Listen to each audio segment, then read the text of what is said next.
નવસારી જિલ્લાના ઈટળવા ગામ સ્થિત ત્રિલોકેશ્વર મહાદેવ મંદિરમાં કબજાને લઈને વિવાદ ઊભો થયો છે।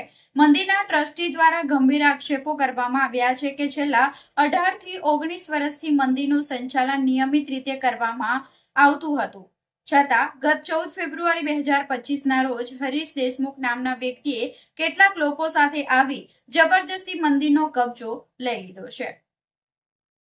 ટ્રસ્ટીઓના જણાવ્યા અનુસાર મંદિરના તાળા તેમજ દાનપેટીના તાળા તોડી નાખવામાં આવ્યા હતા અને ધાકધમકી સાથે મંદિર પર કબજો જમાવવામાં આવ્યો હતો। ટ્રસ્ટીઓએ વધુમાં આક્ષેપ કર્યો છે કે આરોપી વ્યક્તિનો મંદિર કે ટ્રસ્ટ સાથે કોઈ સત્તાવાર સંબંધ નથી, છતાં એટ્રોસિટી કેસમાં ફસાવી દેવાની ધમકી આપી મંદિરોનો કબજો લેવાયો છે। ટ્રસ્ટીઓએ જણાવ્યું કે તેઓ ચેરિટી કમિશનર કેસમાં જીતી ચૂક્યા છે અને તેમની પાસે નવસારી તેમજ સુરત કચેરીના હુકમોની નકલ પણ ઉપલબ્ધ છે, તેમ છતાં આરોપી વ્યક્તિ મંદિરનો કબજો છોડવા તૈયાર નથી।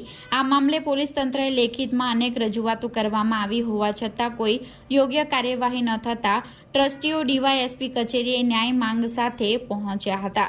ટ્રસ્ટીઓએ આક્ષેપ કર્યો કે પોલીસ અધિકારીઓ દ્વારા કબજો સોંપવાનું કામ અમારું નથી એવો જવાબ આપવામાં આવ્યો હતો।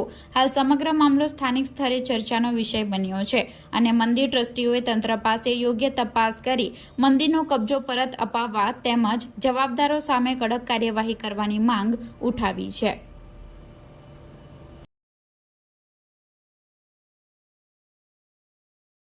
અમુભાઈ છગનભાઈ પટેલ ત્રિલોકેશ્વર મહાદેવ મંદિર ટ્રસ્ટના પ્રમુખ શ્રી છું। અમારું મંદિર ઈટાળવા ગામ ખાતે આવેલ છે અને એનો અમે રજૂઆત માટે આજે અહીંયા નવસારી ડીવાયએસપીના કચેરીમાં આવેલા અને ત્યાં અમે રજૂઆત કરી તો એ લોકો એવું કે ભાઈ જો અમારા હાથમાં કબજો આપવાનો નથી, જે થર્ડ પાર્ટી ઘૂસી ગયેલા છે એ લોકોના માટે અમે અમારું ન્યાય મળે એ હિસાબે અમે અહીંયા રજૂઆત કરવામાં આવેલા, પણ અમને એવું કહે કે અમારા કબજામાં એ મેટર આવતો નથી આવું જણાવેલ છે। તો હવે અમે એ પોલીસ સ્ટેશનમાં જો અમને ન્યાય નહીં મળતો હોય તો અમે ક્યાં જઈએ? અમે કેવી રીતે અમે ન્યાય મેળવીએ? અલ્પેશ કુમાર ઈશ્વરભાઈ પટેલ। સમસ્યા એવું છે કે એક ત્રિલોકેશ્વર મહાદેવ નામનું મંદિર છે ઈટાળવા ગામમાં। હવે એ વર્ષોથી રામુભાઈ એટલે કે ત્રિલોકેશ્વર મહાદેવ મંદિરના ટ્રસ્ટીના પ્રમુખ છે અને હું પણ ટ્રસ્ટી છું।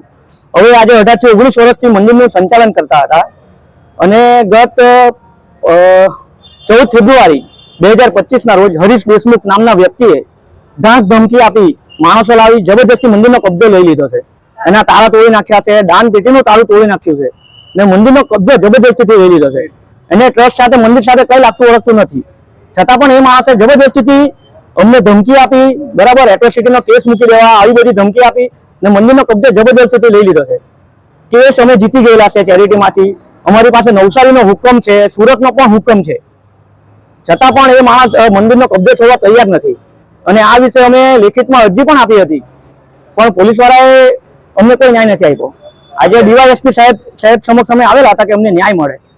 હવે સાહેબ લોકો એમ કહેતા છે કે કબજો કરવાનું કામ અમારું નથી તો અમને ન્યાય કોણ આપશે?